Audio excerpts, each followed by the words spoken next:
आपल्याला आपल्या एकूण राज्यामध्ये पाऊस हा सुरू आहे। काही ठिकाणी चांगला पाऊस झालेला आहे, काही ठिकाणी बऱ्यापैकी पाऊस झालेला आहे। विशेषतः मराठवाड्या भागामध्ये पावसाचं प्रमाण कमी आहे आणि आपण जे एकूण राज्यामध्ये पेरणीचं जे उद्दिष्ट दिलं होतं त्या उद्दिष्टाचा जर विचार केला तर राज्यामध्ये ह्या वर्षी साधारणतः आतापर्यंत 84% पेरणी पूर्ण झालेली आहे। अजूनही काही ठिकाणी वापसा नसल्यामुळे पेरणी ही होणार आहे। तर आपण उद्दिष्ट 100% पेरणी साधारणतः एक 8-10 दिवसामध्ये पेरणी होईल असा अंदाज आहे। जर सगळा विचार केला तर अमरावती भागामध्ये सर्वात जास्त पेरणी 92% पेरणी ही अमरावती भागामध्ये झालेली आहे आणि सर्वात कमी पेरणी ही ठाणे विभागात झालेली आहे।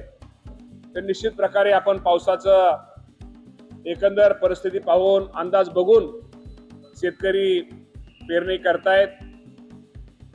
आपल्या माध्यमातून मी माझ्या राज्यातील सर्व शेतकरी बांधवांना, राज्याचे मुख्यमंत्री, दोन्ही उपमुख्यमंत्री यांच्या माध्यमातून आश्वासित करतो की राज्यामध्ये ज्या काही 3 शेतकऱ्यांनी आत्महत्या केलेल्या आहेत त्यामध्ये काही कारणं वेगवेगळी आहेत, परंतु एका शेतकऱ्याचं बाबतीमध्ये त्यांच्यावरती पीक कर्ज होतं आणि पीक कर्जामध्ये यादीमध्ये नाव आलं नाही असं आपल्याला माहिती आहे, त्यांना वाटलं।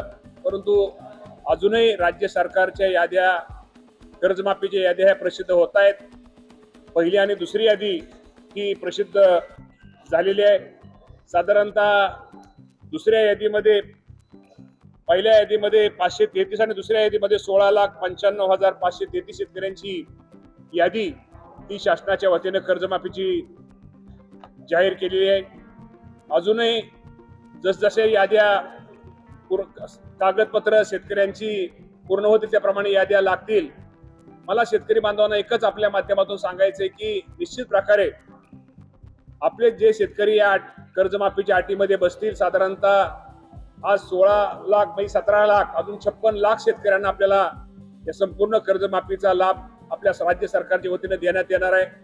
त्यामुळे जरी यादीत जरी नाव नसलं तरी उद्या कमी जास्त कागदपत्र पूर्ण केल्यानंतर आपल्या यादीत नक्की ज्या अटीत बसणाऱ्या शेतकऱ्यांचं नाव येईल आणि आल्यानंतर निश्चित प्रकारे आपल्याला या राज्याच्या ज्या अहिल्यादेवी होळकरांच्या नावाने ही जी कर्जमाफी आहे याचा लाभ माझ्या राज्यातील सर्व शेतकऱ्यांना होईल। त्यामुळे कुणीही जरी एखाद्या दिवस यादीत नाव असलं नसलं तरी नाव निश्चित प्रकारे आपलं अटीत बसल्यानंतर येणार आहे। त्यामुळे निश्चित प्रकारे काळजी करू नका।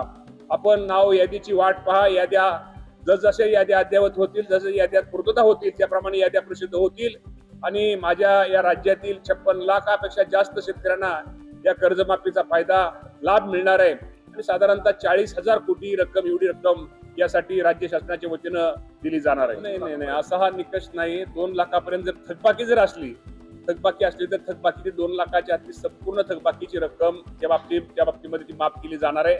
या बाबतीमध्ये काय तक्रारी वगैरे असल्या तर ठीक आहे, तक्रारी असतील, काही चुका असतील या त्या तक्रारी ऐकून चुका त्या लक्षात घेऊन या बाबतीमध्ये दुरुस्त करून 2 लाखाच्या आतल्या जे थकबाकीदार शेतकरी त्यांना निश्चित प्रकारे त्या कर्जमाफीचा लाभ दिला जाणार आहे।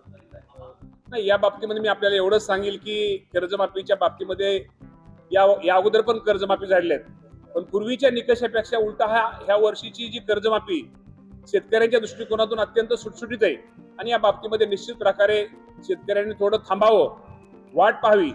आपलं यादीमध्ये जर आपलं योग्य कागदपत्र आपण जर जमा केली, योग्य कागदपत्र आपण दिली तर निश्चित प्रकारे या कर्जमाफीचा लाभ त्या माझ्या शेतकऱ्यांना मिळणार आहे।